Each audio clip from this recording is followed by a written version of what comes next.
श्री राधे श्रीमद्भागवत महापुराण द्वादश स्कंद अथ सप्तमो अध्याय अथर्ववेद की शाखाएं और प्राणों के लक्षण। सूत जी कहते हैं, सौनकाद ऋषियों में कह चुका हूँ कि अथर्ववेद के ज्ञाता सुमंत मुनि थे। उन्होंने अपनी संहिता अपने प्रिय शिष्य कबंध को पढ़ाई। कबंध ने उसे उस संहिता के दो भाग करके पथ्य और वेद दर्शक को उसका अध्ययन कराया। वेद दर्शक के चार शिष्य हुए, सो कल्याण, ब्रह्मबली, मोदोस और पिपल्यायन। अथ पथ्य के शिष्यों के नाम सुनो। अब पथ्य के शिष्यों के नाम सुनो। सौनक जी, पथ्य के तीन शिष्य थे, कुमुद, सुनक और अथर्ववेत्ता जाजलि। अंगिरा गोत्र उत्पन्न सुनक के दो शिष्य थे, बभ्रु और सैंधवायन। उन लोगों ने दो संहिताओं का अध्ययन किया। अथर्ववेद के आचार्यों में इनके अतिरिक्त सैंधवायनादि के शिष्य सावर्ण, आदि तथा नक्षत्र, कल्प, शांत, कश्यप, आंग्रस आदि कई विद्वान और भी हुए। अब तुम्हें पौराणिकों के संबंध में सुनाता हूँ। सौनक जी, प्राणों के 6 आचार्य प्रसिद्ध हैं, त्रयारूढ़, कश्यप, सावर्ण, आकृतवर्ण, वैषम्यपायन और हारीत।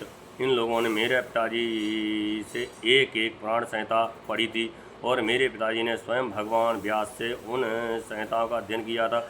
मैंने उन 6 आचार्यों से सभी संहिताओं का अध्ययन किया था। उन 6 सत्याओं के संहिताओं के अतिरिक्त और भी 4 मूल संहिताएँ थीं। उनमें उन्हें भी कश्यप, सावर्ण, परशुराम जी के शिष्य अकृतवृण और उन सब के साथ मैंने व्यास जी के शिष्य श्री रोमहर्षण जी से, जो मेरे पिता थे, अध्ययन किया था। सौनक जी, महर्षियों ने वेद और शास्त्रों के अनुसार प्राणों के लक्षण बतलाए हैं। अब तुम स्वस्थ होकर सावधानी से उनका वर्णन सुनो। सौनक जी, पुराणों के पारदर्शी विद्वान बतलाते हैं कि प्राणों के 10 लक्षण हैं: विश्वसर्ग, विसर्ग, व्यक्ति, रक्षा, मनवंतर, वंशानुचरित, संसता, प्रलय, हेतु, उति और आपाश्रय। कोई आचार्य प्राणों के 5 ही लक्षण मानते हैं। दोनों ही बातें ठीक हैं, क्योंकि प्राणों में 10 लक्षण होते हैं और छोटे प्राणों में महाप्राणों में 10 लक्षण होते हैं और छोटे प्राणों में 5। विस्तार करके 10 बतलाते हैं और संक्षेप करके 5। अब इनके लक्षण सुनो। जब मूल प्रकृति में लीन क्षुब्ध होते हैं, तब महात्मा तत्व की उत्पत्ति होती है। मैं तत्व से तामस, राजस और वैकारिक सात्विक 3 प्रकार के अहंकार बनते हैं। त्रिविध अहंकार से ही पंच तन्मात्रा इंद्रियां और विषयों की उत्पत्ति होती है। इसी उत्पत्ति क्रम का नाम सर्ग है। परमेश्वर के अनुग्रह से सृष्टि का सामर्थ्य प्राप्त करके मैं तत्वाद पूर्व कर्मों के अनुसार अच्छी और बुरी वासनाओं की प्रधानता से जो ये चराचर शरीरात्मक जीव की उपाधि की सृष्टि करते हैं, वे बीज से दूसरे बीज के समान, इसी को विसर्ग कहते हैं। 4 प्राणियों की 4 वे सृष्टि करते हैं, एक बीज से दूसरे बीज के समान, इसी को विसर्ग कहते हैं। 4 प्राणियों की आचार पदार्थ वृत्ति अर्थात जीवन निर्वाह की सामग्री। 4 प्राणियों की आचार पदार्थ वृत्ति अर्थात जीवन निर्वाह की सामग्री है। 4 प्राणियों के दुग्ध आदि भी इनमें से मनुष्यों ने कुछ तो स्वभाव बस काम के अनुसार निश्चित कर ली है और कुछ ने शास्त्र के अनुसार आज्ञा अनुसार भगवान युग में पशु पक्षी मनुष्य ऋषि देवता आदि के रूप में अवतार ग्रहण करके अनेकों लीलाएं करते हैं। इन्हीं अवतारों में वे धर्म के विरोधियों का संहार भी करते हैं। उनकी ये अवतार लीला विश्व की रक्षा के लिए ही होती हैं, इसलिए उनका नाम रक्षा है। मनु देवता, मनु पुत्र इंद्र, सप्तऋषि और भगवान के अंशावतार। इन्हीं 6 बातों की विशेषता से युक्त समय को मनवंतर कहते हैं। ब्रह्मा जी से जितने राजाओं की सृष्टि हुई है, उनकी भूत, भविष्य और वर्तमान कालीन संतान परंपरा को वंश कहते हैं। उन राजाओं के तथा उनके वंशधरों के चरित्र का नाम वंशानुचरित है।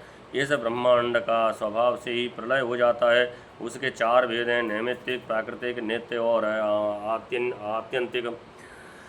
तत्व के विद्वानों ने ज्ञानी को संस्था कहा है। प्राणों के लक्षण में हेतु नाम से जिसका व्यवहार होता है वे जीव ही है, क्योंकि वास्तव में वही सर्ग विसर्ग आदि का हेतु है और अविद्यावश अनेकों प्रकार के कर्म कलाप में उलझ गया है।